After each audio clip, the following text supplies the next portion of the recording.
السلام علیکم ورحمۃ اللہ وبرکاتہ۔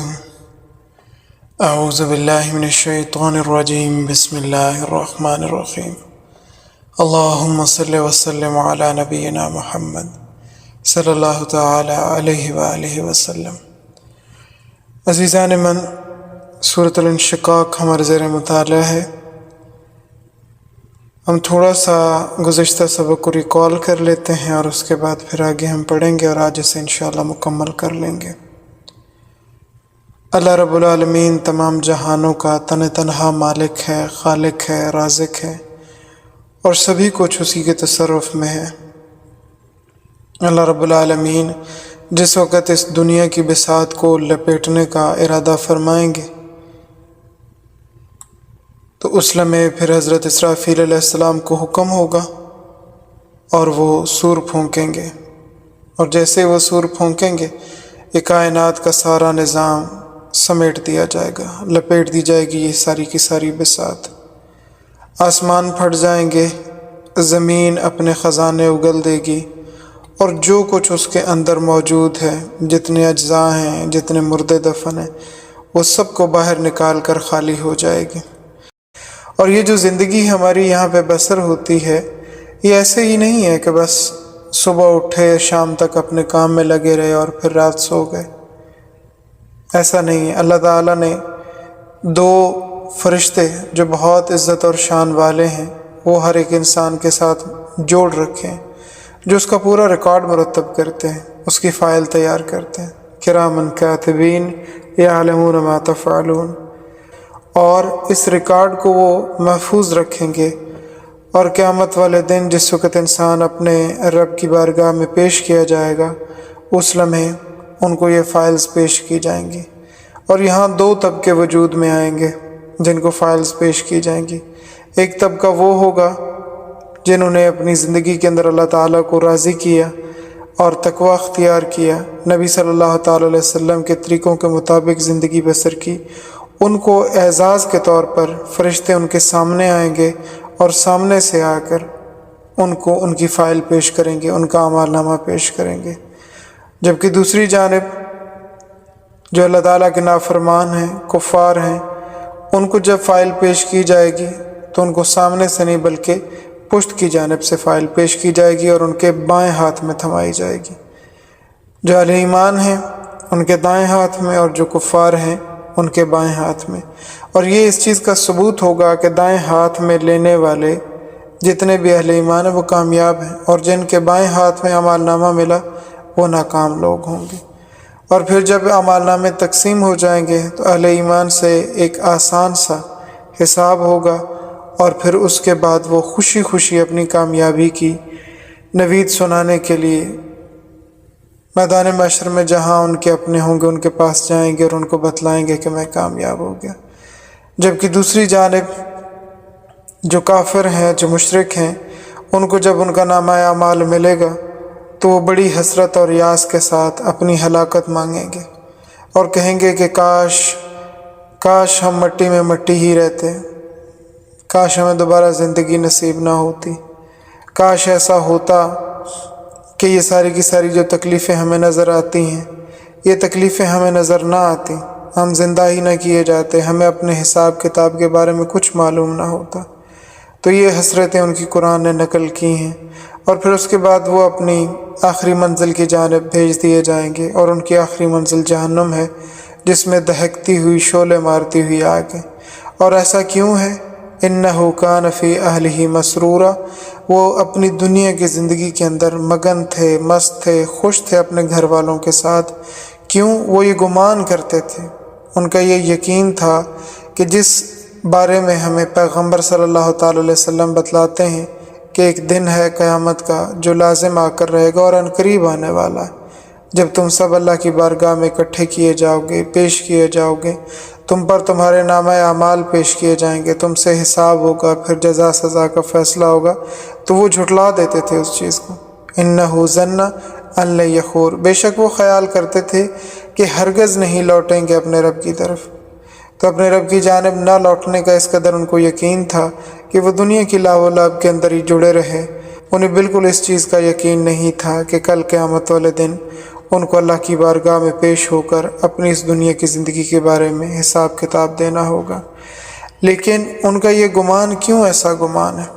اللہ تعالیٰ تو ارشاد فرما رہے ہیں بلا ان ربہ کان بہ بصیرا، کیوں نہیں لوٹے گا، بے شک اس کا رب اس کو دیکھنے والا ہے، اور اللہ تعالیٰ تو اس کی ہر نیکی بدی کو دیکھ رہا ہے، اس کے جزو بدن کو دیکھ رہا ہے، اس کے اعضاء کو دیکھ رہا ہے، اس کے پورے وجود کو دیکھ رہا ہے، وہ کن کاموں میں لگا ہوا اور کس طرح اپنی زندگی گزار رہا ہے۔ پھر اللہ رب العالمین نے قسمیں اٹھائیں، اور قسم کے بارے میں مفسرین کرام نے بتلایا ہے کہ اللہ تعالیٰ چونکہ قانون بنانے والے ہیں تو کسی قانون کا اطلاق اللہ رب العالمین کی ذات پر نہیں ہوتا، بلکہ اللہ تعالیٰ قانون مرتب کرتے ہیں اور اس کا اطلاق اللہ تعالیٰ کی مخلوق پر ہوتا ہے۔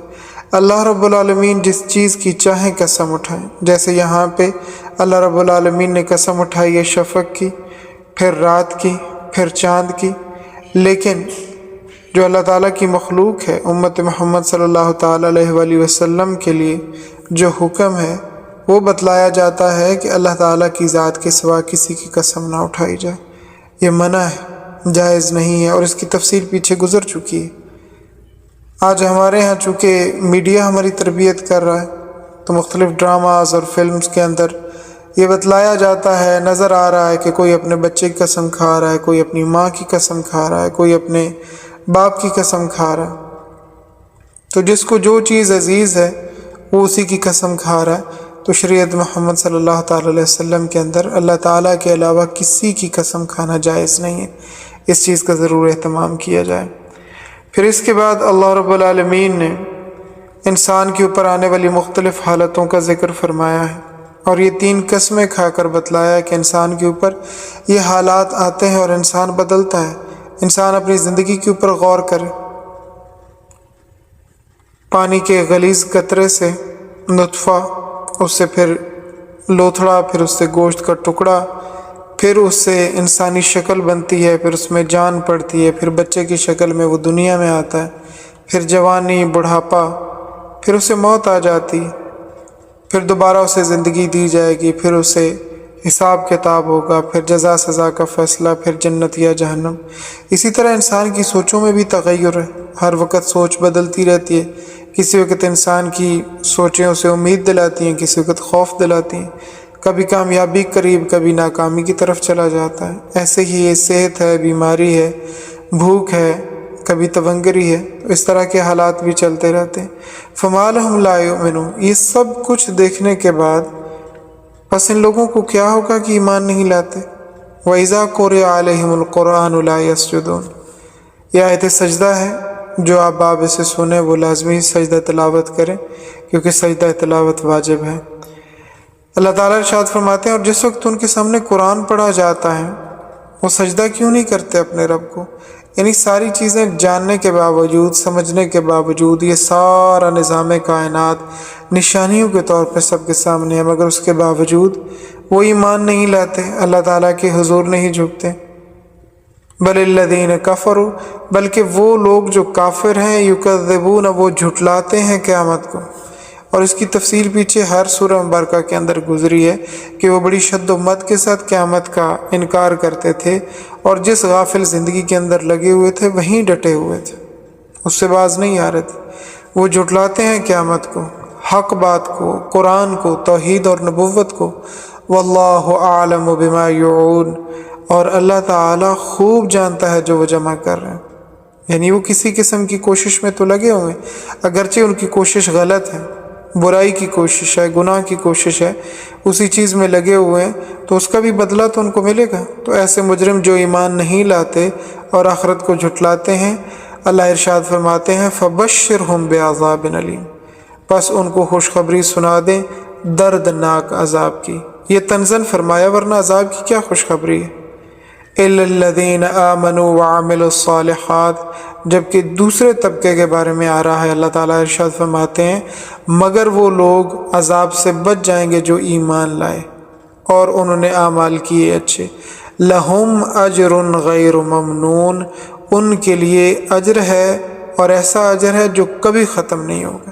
ایسی نعمتیں ہیں جو نہ کبھی خراب ہوں گی نہ کبھی کم ہوں گی، اور نہ وہ ان سے روکے جائیں گے نہ ان سے وہ واپس لی جائیں گی۔